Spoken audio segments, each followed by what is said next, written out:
दिन रचनाकार मोहन राकेश।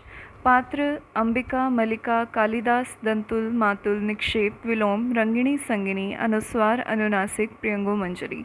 अंक 1। पर्दा उठने से पूर्व हल्का हल्का मेघ गर्जन और वर्षा का शब्द जो पर्दे उठने के अंतर भी कुछ क्षण चलता रहता, फिर धीरे धीरे धीमा पड़कर विलीन हो जाता। पर्दा धीरे धीरे उठता। एक साधारण प्रकोष्ठ। दीवारें लकड़ी की हैं, परंतु निचले भाग में चिकनी मिट्टी से पोती गई। बीच बीच में गेरू से स्वस्तिक चिन्ह बने हैं। सामने का द्वार अंधेरी ड्योढ़ी में खुलता है। उसके दोनों ओर छोटे छोटे ताक हैं, जिनमें मिट्टी के बुझे हुए दिए रखे। बाईं ओर का द्वार दूसरे प्रकोष्ठ में जाने के लिए। द्वार खुला होने पर उस प्रकोष्ठ में बिछे तल्प का एक कोना ही दिखाई देता। द्वारों के किवाड़ भी मिट्टी से पोते गए हैं और उन पर गेरू और हल्की हल्दी से कमल और शंख बनाए गए हैं। दाईं ओर बड़ा सा झरोका, जहाँ से बीच बीच में बिजली कौंती दिखाई देती।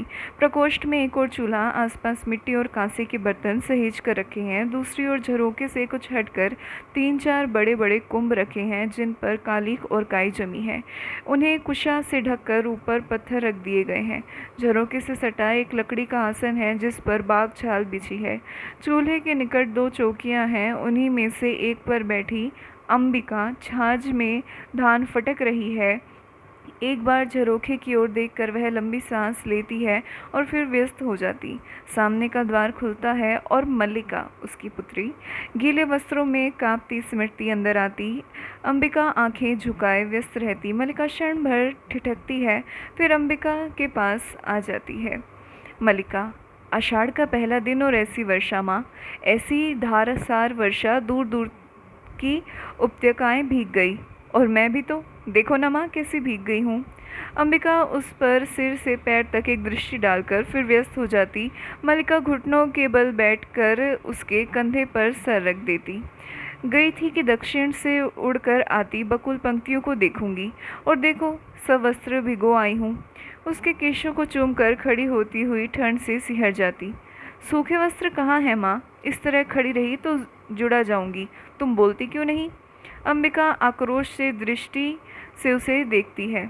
अंबिका, सूखे वस्त्र अंदर तल्प पर है। मल्लिका, तुमने पहले से ही निकाल कर रख दिए। अंदर को चल देती। तुम्हें पता था कि मैं भीग जाऊंगी, और मैं जानती थी तुम चिंतित होगी। परंतु माँ, द्वार के पास मुड़कर अंबिका की ओर देखती है। मुझे भीगने का तनिक खेद नहीं। भीगती नहीं तो आज मैं वंचित रह जाती। द्वार से टेक लगा लेती। चारों ओर धुआंरे मेघ घिर आए थे। मैं जानती थी वर्षा होगी, फिर भी मैं घाटी की पगडंडी पर नीचे नीचे उतरती गई। एक बार मेरा अंशुक भी हवा ने उड़ा दिया, फिर बूंदें पड़ने लगी। अंबिका से आंखें मिल जाती हैं। वस्त्र बदल लूँ, फिर आकर तुम्हें बताती हूँ। वह बहुत अद्भुत अनुभव था माँ, बहुत अद्भुत। अंदर चली जाती अंबिका। उठकर फटके हुए धान को एक कुंभ में डाल देती और दूसरे कुंभ से नया धान निकाल लेती। अंदर के प्रकोष्ठ से मल्लिका के शब्द सुनाई देते रहते। बीच बीच में उसकी झलक भी दिखाई देती। नील कमल की तरह कोमल और आर्द्र वायु की तरह हल्का और स्वप्न की तरह चित्रमय। मैं चाहती थी उसे अपने में भर लूँ और आंखें मूंद लूँ। मेरा तो शरीर भी निचुड़ रहा है माँ। कितना पानी इन वस्त्रों ने पिया है। ओह, शीत की चुभन के बाद उष्णता का यह स्पर्श। गुनगुनाने लगती है।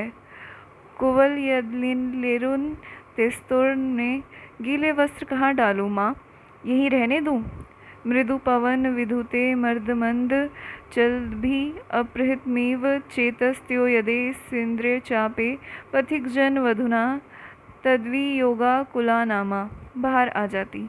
माँ, आज की वे क्षण मैं कभी नहीं भूल सकती। सौंदर्य का ऐसा साक्षात्कार मैंने कभी नहीं किया, जैसे वह सौंदर्य अस्पृश्य होते हुए भी मांसल हो। मैं उसे छू सकती थी, देख सकती थी, पी सकती थी।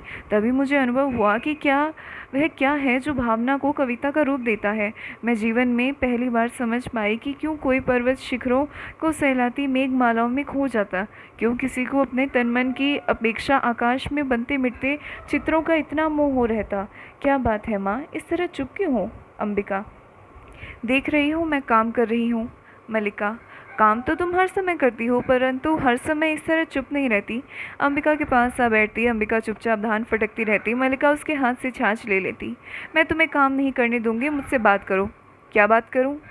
कुछ भी कहो। मुझे डांटो कि भीग कर क्यों आई हूँ, या कहो कि तुम थक गई हो इसलिए शेष धान मैं फटक दूँ, या कहो कि तुम घर में अकेली थी इसलिए तुम्हें अच्छा नहीं लग रहा था। मुझे सब अच्छा लगता है। छाछ उससे ले लेती है। और मैं घर में दुकेली कब होती हूँ? तुम्हारे यहाँ रहते मैं अकेली नहीं होती। मलिका, मैं तुम्हें काम नहीं करने दूंगी। फिर छाछ उसके हाथ से ले लेती और कुंभों के पास रखाती। मेरे घर में रहते हुए भी तुम अकेली होती हो? कभी तो मेरी भर्त्सना करती हो कि मैं घर में रहकर तुम्हारे सब कामों में बाधा डालती हूँ, और कभी कहती हो पीठ के पीछे से उसके गीले गले में बाहें डाल देती। मुझे बताओ, तुम इतनी गंभीर क्यों हो? अंबिका, दूध ओटा दिया है, शर्करा मिला लो और पी लो। नहीं, तुम पहले बताओ, और जाकर थोड़ी देर तल पर विश्राम कर लो। मुझे अभी नहीं माँ, मुझे विश्राम नहीं करना। थकी कहाँ हूँ जो विश्राम करूँ। मुझे तो अब भी अपने में बरसाती बूंदों के पुलक का अनुभव हो रहा। रोम अभी तक सीज रहे हैं। तुम बताते क्यों नहीं? ऐसे करोगे तो मैं भी तुमसे बात नहीं करूँगी। अंबिका कुछ न कहकर आंचल से आंखें पोंछती है और उसे पीछे से हटाकर पास की चौकी पर बैठा देती। मल्लिका क्षण भर चुपचाप उसी की ओर देखती खड़ी रहती। क्या हुआ माँ, तुम क्यों रो रही हो? कुछ नहीं मल्लिका, कभी बैठे बैठे मन उदास हो जाता। बैठे बैठे मन उदास हो जाता? परंतु बैठे बैठे रोया तो नहीं जाता। तुम्हें मेरी सौगंध है माँ, जो मुझे नहीं बताओ। दूर कुछ कोलाहल और घोड़ों की टापों की शब्द सुनाई देता। अंबिका उठकर झरोके के पास चली जाती। मल्लिका क्षण भर बैठी रहती और फिर वह भी जाकर झरोके से देखने लगती। टापों का शब्द पास आकर दूर चला जाता। ये कौन लोग हैं माँ? संभवतः राज्य के कर्मचारी हैं। ये यहाँ क्या कर रहे हैं? जाने क्या कर रहे हैं। कभी वर्षों में ये आकृतियाँ यहाँ दिखाई देती हैं, और जब भी दिखाई देती है कोई न कोई अनिष्ट होता है। कभी युद्ध की सूचना आती है, कभी महामारी की। लंबी सांस लेती है। पिछली महामारी में जब तुम्हारे पिता की मृत्यु हुई, तब भी मैंने ये आकृतियाँ यहाँ देखी थी। मल्लिका सर से पैर तक सिहर जाती। मल्लिका, परंतु आज ये लोग यहाँ किस लिए आए हैं? न जाने किस लिए आए हैं। अंबिका फिर छाछ उठाने लगती, परंतु मल्लिका उसे बाँह से पकड़कर रोक लेती। मल्लिका, माँ तुमने बात नहीं बताई। अंबिका पल भर उसे दृष्टि से देखती रही और उसकी आंखें झुक जाती। अंबिका, अग्निमित्र आज लौट आया है। छाछ उठाकर अपने स्थान पर चली जाती। मल्लिका वहीं खड़ी रहती। लौट आया है? कहाँ से? जहाँ मैंने उसे भेजा था। तुमने भेजा था?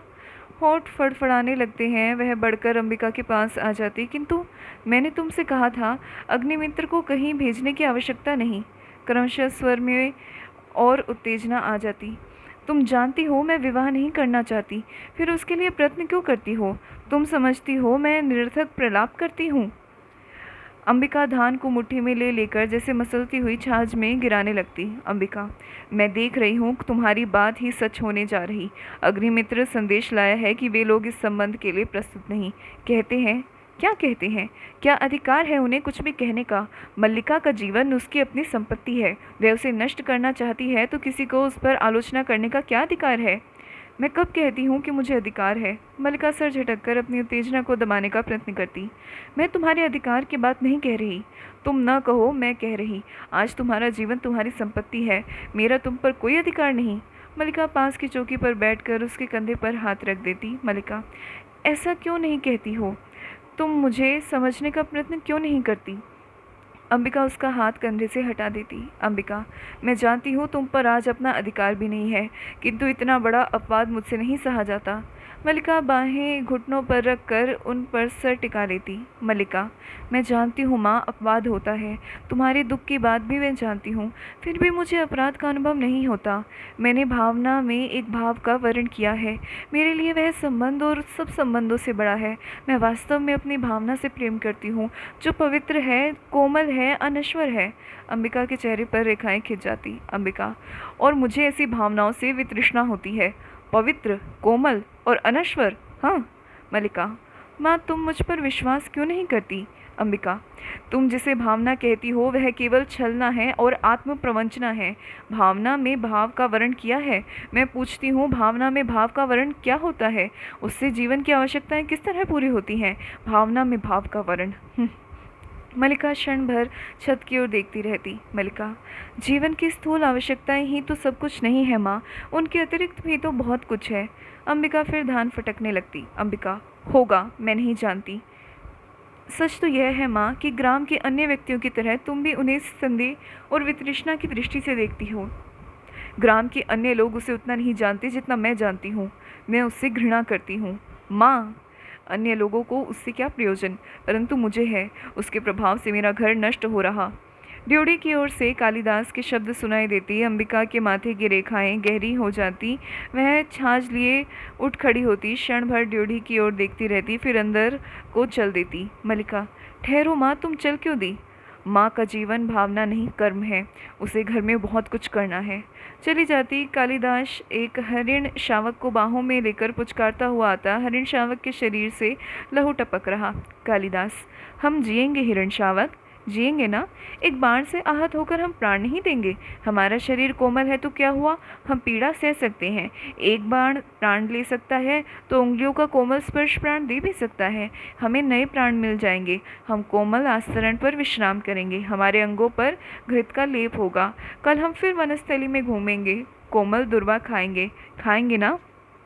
मल्लिका अपने को सहेज कर द्वार की ओर जाती। मल्लिका, यह है आहत हरिण शावक। यह ऐसा कौन व्यक्ति है जिसने इसे आहत किया? क्या दक्षिण की तरह यहाँ भी? आज ग्राम प्रदेश में कई नई आकृतियाँ देख रहा हूँ। राज्य के कुछ कर्मचारी आए हैं। हिरण शावक को वक्ष से सटाकर थपथपाने लगता है। हम सोएंगे। हाँ, हम थोड़ी देर सो लेंगे तो हमारी पीड़ा दूर हो जाएगी, परंतु उससे पहले हमें थोड़ा दूध पी लेना है। मल्लिका, थोड़ा दूध हो तो किसी भाजन में ले आओ। माँ ने दूध ओट कर रखा है, देखती हूँ। अभी अभी 2-3 राज कर्मचारियों को हमने घोड़े पर जाते देखा। माँ कहती हैं कि जब भी ये लोग आते हैं कोई न कोई अनिष्ट होता। वर्षा के रोमांच के बाद मुझे यह सब बहुत विचित्र लगा। माँ आज बहुत रुष्ट हैं। कालिदास, हम पहले से सुखी हैं। हमारी पीड़ा धीरे धीरे दूर हो रही, हम स्वस्थ हो रहे हैं। न जाने इसकी रुई जैसे कोमल शरीर पर उसे बाण छोड़ते बना कैसे। यह कुलांच भरता मेरी गोद में आ गया। मैंने कहा, तुझे वहाँ ले चलता हूँ जहाँ तुझे अपनी माँ किसी आँखें और उसका सही स्नेह मिलेगा। मल्लिका, सच, माँ आज बहुत रुष्ट है। माँ को अनुमान हो गया होगा कि वर्षा में मैं तुम्हारे साथ थी, नहीं तो इस तरह भीग कर ना आती। माँ को अपवाद की बहुत चिंता रहती। दूध मुझे दे दो और इसे बाहों में ले लो। हम दूध नहीं पिएंगे? नहीं, हम ऐसा हट नहीं करेंगे, हम दूध अवश्य पिएंगे। राजपुरुष दंतुल ड्योढ़ी से आकर द्वार के पास रुक जाता। क्षण भर उन्हें देखता रहता। कालिदास हिरण के मुंह दूध से मिला देता। ऐसे ऐसे दंतुल बढ़कर उनके निकट आता। दंतुल, दूध पिलाकर इसके मांस को और भी कोमल कर लेना चाहते हो? कालिदास और मल्लिका चौंक कर उसे देखते हैं। मल्लिका हरिण शावक को थोड़े पीछे हट जाती। कालिदास दूध का भाजन आसन पर रख देता। कालिदास, जहाँ तक मैं जानता हूँ हम लोग परिचित नहीं। तुम्हारा एक अपरिचित घर में आने का साहस कैसे हुआ? दंतुल एक बार मल्लिका की ओर देखता, फिर कालिदास की ओर। दंतुल, कैसी आकस्मिक बात है कि ऐसा ही प्रश्न मैं तुमसे पूछना चाहता हूँ। हमारा कभी का परिचय नहीं, फिर भी मेरे बाण से आहत हरिण को उठा ले आने में तुम्हें संकोच नहीं हुआ? यह तो कहो कि द्वार तक रक्त बिंदुओं के चिन्ह बने हैं, अन्यथा इन बादलों से घिरे दिन में मैं तुम्हारा अनुसरण न कर पाता। कालिदास, देख रहा हूँ कि तुम इस प्रदेश के निवासी नहीं हो। दंतुल व्यंग्यात्मक हंसी हंसता। मैं तुम्हारी दृष्टि की प्रशंसा करता हूँ। मेरी वेशभूषा ही इस बात का परिचय देती है कि मैं यहाँ का निवासी नहीं। मैं तुम्हारी वेशभूषा को देखकर नहीं कह रहा, तो क्या मेरे ललाट की रेखाओं को देखकर? जान पड़ता है चोरी के अतिरिक्त सामुद्रिक का भी अभ्यास करते हो। मल्लिका चोट खाई सी कुछ आगे आती। मल्लिका, तुम्हें ऐसा लांछन लगाते लज्जा नहीं आती? क्षमा चाहता हूँ देवी, परंतु यह हिरण शावक जिसे बाहों में लिए हैं मेरे बाण से आहत हुआ, इसलिए यह मेरी संपत्ति है। मेरी संपत्ति मुझे लौटा तो देंगी? कालिदास, इस प्रदेश में हरिणों का आखेट नहीं होता राजपुरुष। तुम बाहर से आए हो, इसलिए इतना ही पर्याप्त है कि हम इसके लिए तुम्हें अपराधी न माने। तो राजपुरुष के अपराध का निर्णय ग्रामवासी करेंगे? ग्रामीण युवक, अपराध और न्याय का शब्दार्थ भी जानते हो? कालिदास, शब्द और अर्थ राजपुरुषों की संपत्ति है, जानकर आश्चर्य हुआ।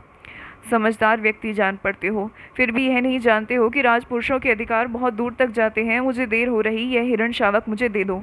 यह हिरण शावक इस पार्वतीय भूमि की संपत्ति है राजपुरुष, और इस पार्वतीय भूमि के निवासी हम इसके सजातीय हैं। तुम यह सोचकर भूल कर रहे हो कि हम इसे तुम्हारे हाथ में सौंप देंगे। मल्लिका इसे अंदर ले जाकर तल्प पर या किसी आस्तरण पर। अंबिका सहसा अंदर से आती। अंबिका, इस घर के तल्प और आस्तरण हिरण शावकों के लिए नहीं। तुम देख रही हो माँ? हाँ, देख रही हूँ, इसलिए तो कह रही हूँ। तल्प और आस्तरण मनुष्य के सोने के लिए हैं, पशुओं के लिए नहीं। इसे मुझे दे दो मल्लिका। इसके लिए मेरी बाहों का आस्तरण ही पर्याप्त है। मैं इसे घर ले जाऊंगा। दंतुल: और राजपुरुष दंतुल तुम्हें ले जाते देखता रहेगा? यह राजपुरुष की रुचि पर निर्भर करता है। राजपुरुष की रुचि अरुचि क्या होती है, संभवतः इसका परिचय तुम्हें देना आवश्यक होगा। संभवतः? संभवतः? तलवार की मूठ पर हाथ रखे उसके पीछे जाना चाहता मल्लिका शीघ्रता से द्वार के सामने खड़ी हो जाती। ठहरो राजपुरुष, हरिण शावक के लिए हट मत करो। तुम्हारे लिए प्रश्न अधिकार का है, उनके लिए संवेदना का। कालिदास निशस्त्र होते हुए भी तुम्हारे शस्त्र की चिंता नहीं करेगा। कालिदास? तुम्हारा अर्थ है कि जिनसे हरिण शावक के लिए तर्क कर रहा था वे कवि कालिदास हैं? हाँ हाँ, परंतु तुम कैसे जानते हो कालिदास कवि हैं? कैसे जानता हूँ? उज्जैनी की राजसभा का प्रत्येक व्यक्ति ऋतु संहार के लेखक कवि कालिदास को जानता है। उज्जैनी की राजसभा का प्रत्येक व्यक्ति उन्हें जानता है। सम्राट ने ऋतु संहार पढ़ा और उनकी प्रशंसा की, इसलिए आज उज्जैनी का राज्य ऋतु संहार के लेखक का सम्मान करना और उन्हें राजकवि का आसन देना चाहता है। आचार्य वररुचि इसी उद्देश्य से उज्जैनी यहाँ आए हैं। मल्लिका सुनकर स्तंभित सी हो रहती है। मल्लिका: उज्जैनी का राज्य उन्हें सम्मान देना चाहता है, राजकवि का आसन? दंतुल: मुझे खेद है कि मैंने उनके साथ अशिष्टता का व्यवहार किया। मुझे जाकर उनसे क्षमा मांगनी चाहिए। चला जाता है। मल्लिका कुछ क्षण उसी तरह खड़ी रहती, फिर से ऐसा जैसे उसकी चेतना लौट आती। अंबिका इस बीच दूध का भाजन उठाकर कोने में रख देती। जिस पात्र में दूध पहले रखा था उसे देखती, उसमें जो दूध शेष है उसे एक छोटे पात्र में डालकर शक्कर मिलाने लगती। हाथ ऐसे अस्थिर है जैसे वह अंदर ही अंदर बहुत ही उत्तेजित है। मल्लिका निचला होठ दांतों में दबाए दौड़कर उसके निकट आती। मल्लिका: तुमने सुना माँ, राज्य उन्हें राजकवि का आसन देना चाहता है। अंबिका: गीले वस्त्र मैंने सूखने के लिए फैला दिए। दूध थोड़ा सा शेष है, इसमें शर्करा मिला दी है। तुमने सुना नहीं माँ, राजपुरुष क्या कह रहा था? दूध पी लो। आशा करती हूँ कि अब यहाँ किसी और का आतिथ्य नहीं होगा। आतिथ्य? मैं चाहती हूँ आज इस संसार के सारे संसार का आतिथ्य कर सकूँ। तुम्हें इस दूध से नहला दूँ माँ? मैं दूध से बहुत नहा चुकी। तुम कितने निष्ठुर हो माँ, तुमने सुना नहीं राज्य उन्हें सम्मान दे रहा, फिर भी तुम? दूध पी लो और फिर से वर्षा में भीगने का मोह ना हो तो मैं तुम्हारे लिए आस्तरण बिछा दूँ। मैं जैसी निष्ठुर हूँ रहने दो। नहीं, तुम निष्ठुर नहीं हो। मैंने कब कहा कि तुम निष्ठुर हो? नहीं, तुमने नहीं कहा। दूध पी लो। माँ, तुम सोच सकती हो आज मैं कितनी प्रसन्न हूँ। मेरे पास कुछ भी सोचने की शक्ति नहीं है। अब उठ जाने दो, मुझे बहुत काम करना है। नहीं, उठो नहीं, इस तरह बैठी रहो। राज्य उन्हें सम्मान दे रहा है माँ, उन्हें राजकवि का आसन प्राप्त होगा।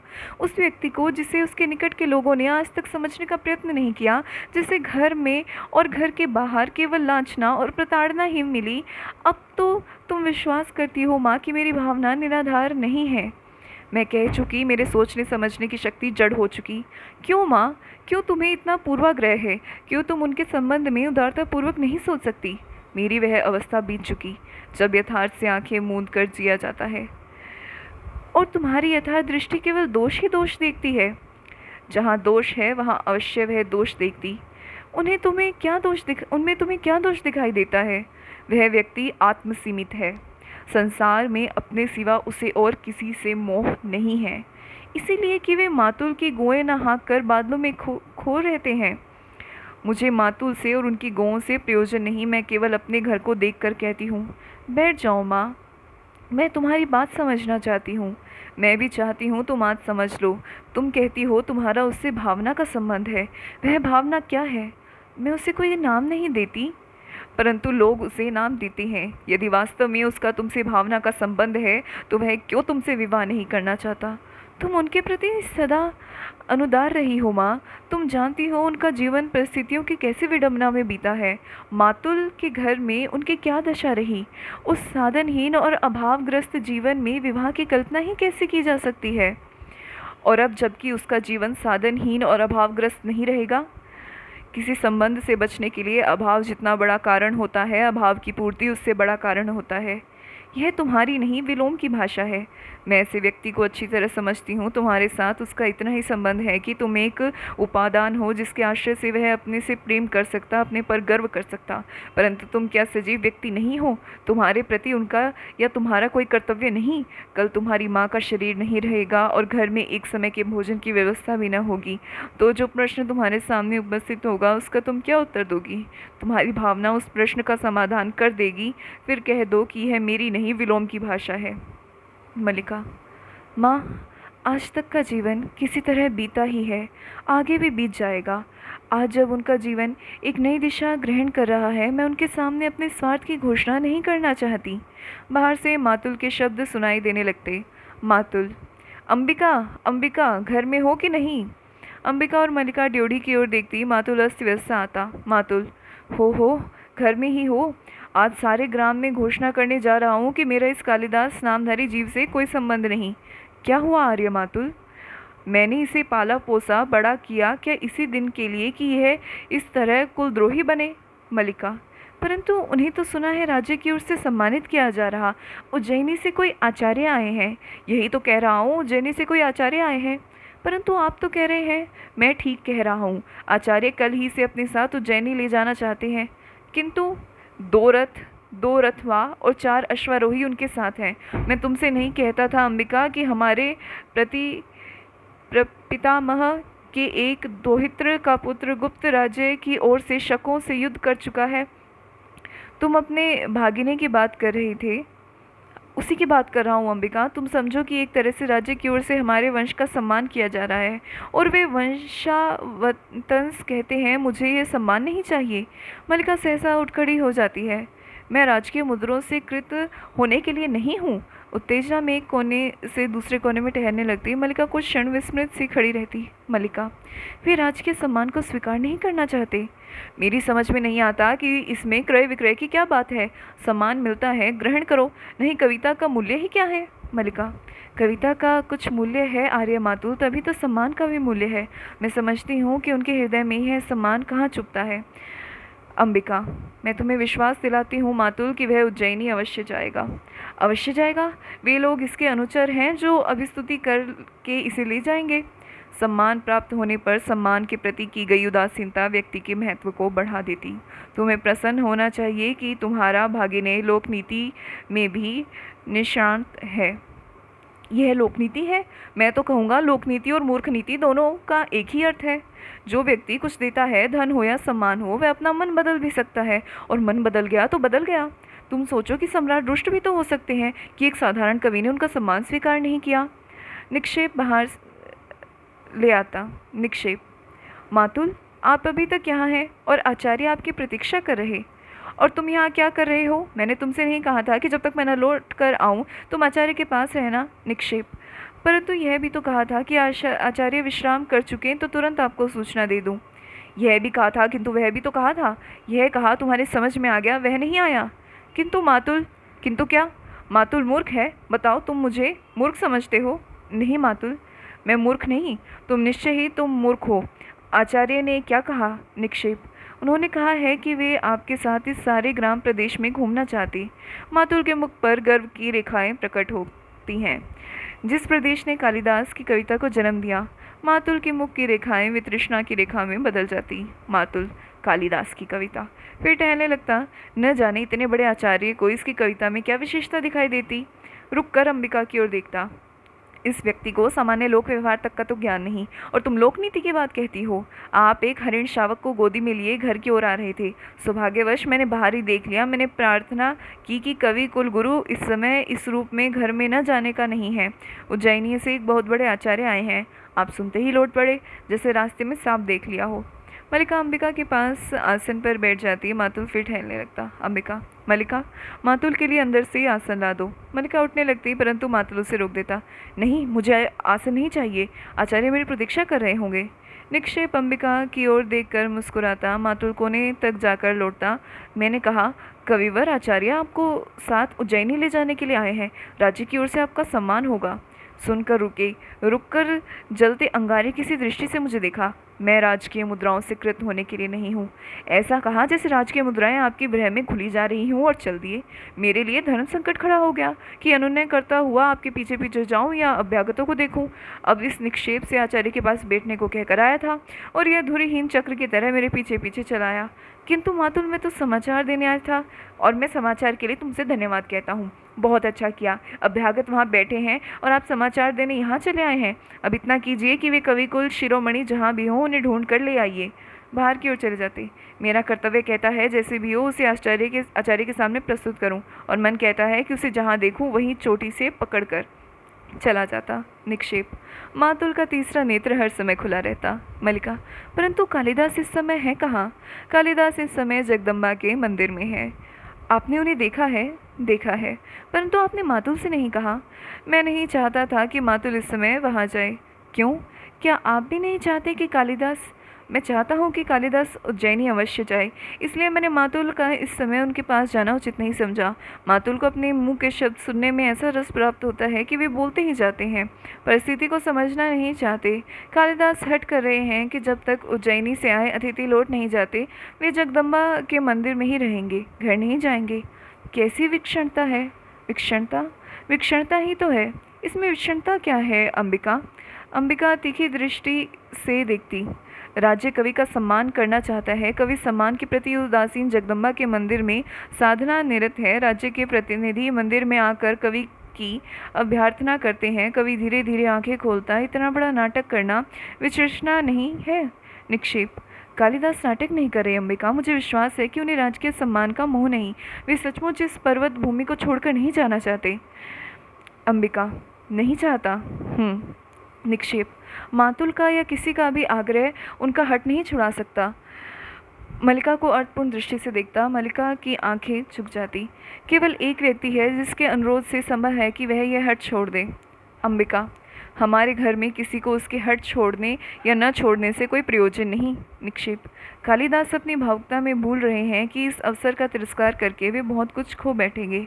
योग्यता 1/4 व्यक्तित्व का निर्माण करती, शेष पूर्ति प्रतिष्ठा द्वारा होती। कालिदास को राजधानी अवश्य जाना चाहिए, तो उसमें बाधा क्या है? मेरा अनुभव किया है कि उनके हट के मूल में कहीं गहरी कटुता की रेखा है। मैं जानती हूँ वह रेखा कहाँ है।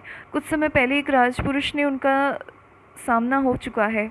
उस कटुता को केवल तुम ही दूर कर सकती हो मल्लिका। अवसर किसी की प्रतीक्षा नहीं करता। कालिदास यहाँ से नहीं जाते हैं तो राज्य की कोई हानि नहीं होगी। राजकवि का आसन रिक्त नहीं रहेगा, परंतु कालिदास जो आज है जीवन भर वही रहेगा, एक स्थानीय कवि। जो लोग आज ऋतु संहार की प्रशंसा कर रहे हैं वे भी कुछ दिनों में उन्हें भूल जाएंगे। मल्लिका अपने में खोई सी उठ खड़ी होती है। मल्लिका। नहीं, उन्हें इस सम्मान का तिरस्कार नहीं करना चाहिए।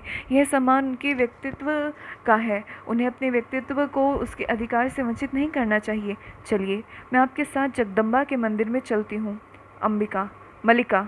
माँ, मुझे एक बाहर के व्यक्ति के सामने कहना होगा कि मैं इस समय तुम्हारा वहाँ जाने के पक्ष में नहीं हूँ। निक्षेप बाहर का व्यक्ति नहीं है अंबिका। मल्लिका। यह एक महत्वपूर्ण क्षण है माँ, मुझे इस समय अवश्य जाना चाहिए। आइए आर्य। निक्षेप। क्षमा चाहता हूँ अंबिका। भावना। ओह। विलोम। घिरे हुए मेघों ने आज असमय अंधकार कर दिया है अंबिका, या तुम्हें समय का ज्ञान नहीं रहा? अंबिका आंचल से मुंह उठाती। अग्निकाष्ठ में प्रकाश, उसके मुंह की रेखाएं गहरी और आंखें धसी सी दिखाई देती। आश्चर्य है तुमने दीपक नहीं जलाया। अंबिका। विलोम, तुम यहाँ क्यों आए हो? विलोम बाईं ओर के दीपक के निकट चला जाता। दीपक जला दूं? अग्निकाष्ठ से छूकर दीपक जला देता। विलोम का आना ऐसा आश्चर्य का विषय नहीं। चले जाओ विलोम, तुम जानते हो कि तुम्हारा यहाँ आना मल्लिका को सह नहीं। जानता हूँ अंबिका, मल्लिका बहुत भोली है। वह लोक और जीवन के संबंध में कुछ नहीं जानती। वह नहीं जानती कि मैं इस घर में आऊँ क्योंकि कालिदास नहीं चाहता। और कालिदास क्यों नहीं चाहता? क्योंकि वे मेरे आँखों में उसे अपने हृदय का सत्य झांकता दिखाई देता। उसे उलझन होती कि तुम तो जानती हो अंबिका, मेरा एकमात्र दोष यह है कि मैं जो अनुभव करता हूँ स्पष्ट कह देता हूँ। मैं इस समय तुम्हारे दोष अदोष का विवेचन नहीं करना चाहती। देख रहा हूँ इस समय तुम बहुत दुखी हो, और तुम दुखी कब नहीं रही अंबिका? तुम्हारा तो जीवन ही पीड़ा का इतिहास है। पहले से कहीं दुर्बल हो गई हो। सुना है कालिदास उज्जैनी जा रहा है। मैं नहीं जानती। राज्य की ओर से उसका सम्मान होगा। कालिदास राजकवि के रूप में उज्जैनी में रहेगा। मैं समझता हूँ कि उसके जाने से पहले ही उसका और मल्लिका का विवाह हो जाना चाहिए। इस संबंध में तुमने क्या सोचा है? मैं इस समय कुछ भी सोचना नहीं चाहती। तुम मल्लिका की माँ इस विषय में सोचना नहीं चाहती? आश्चर्य है। मैंने तुमसे कहा है विलोम, तुम चले जाओ। कालिदास उज्जैनी चला जाएगा और मल्लिका, जिसका नाम उसके कारण सारे प्रांतर में अपवाद का विषय बना है, पीछे यहाँ पड़ी रहेगी। क्यों अंबिका? क्यों? तुमने इतने वर्ष सारी पीड़ा क्या इसी दिन के लिए सही है? दूर से देखने वाला भी जान सकता है कि इन वर्षों में तुम्हारे साथ क्या क्या बीता है। समय ने तुम्हारे मन, शरीर और आत्मा की इकाई को तोड़कर रख दिया। तुमने तिल तिल करके अपने को गलाया है कि मलिका को किसी अभाव का अनुभव ना हो, और आज जबकि उसके लिए जीवन भर के अभाव का प्रश्न सामने है, तुम कुछ सोचना नहीं चाहती। तुम यह सब कहकर मेरे दुख को कम नहीं कर रहे विलोम। मैं अनुरोध करती हूँ कि तुम इस समय मुझे अकेली रहने दो। मैं इस समय अपना तुम्हारे पास होना बहुत आवश्यक समझता हूँ अंबिका। मैं ये सब बातें तुमसे नहीं, उससे कहने के लिए आया हूँ। आशा कर रहा हूँ कि वह मलिका के साथ अभी यहाँ आए। मैंने मलिका को जगदम्बा के मंदिर की ओर जाते देखा। मैं यहीं उसकी प्रतीक्षा करना चाहता हूँ। ड्योढ़ी से कालिदास और उसके पीछे मलिका आती। कालिदास: अधिक प्रतीक्षा नहीं करनी पड़ेगी विलोम। विलोम को देखकर मलिका की आंखों में क्रोध और वितृष्णा का भाव उमड़ आता है और वह झरोखे की ओर जाती है। कालिदास विलोम के पास आ जाता। मैं जानता हूँ कि तुम कहाँ, किस समय और क्यों मेरे साक्षात्कार के लिए उत्सुक होते हो। कहो, आजकल किस नए छंद का अभ्यास कर रहे? विलोम: छंदों का अभ्यास मेरी वृत्ति नहीं है। मैं जानता हूँ तुम्हारी वृत्ति दूसरी है। उस वृत्ति ने संभवतः छंदों का अभ्यास सर्वथा छुड़ा दिया। आज निसंदेह तुम छंदों के अभ्यास पर गर्व कर सकते हो।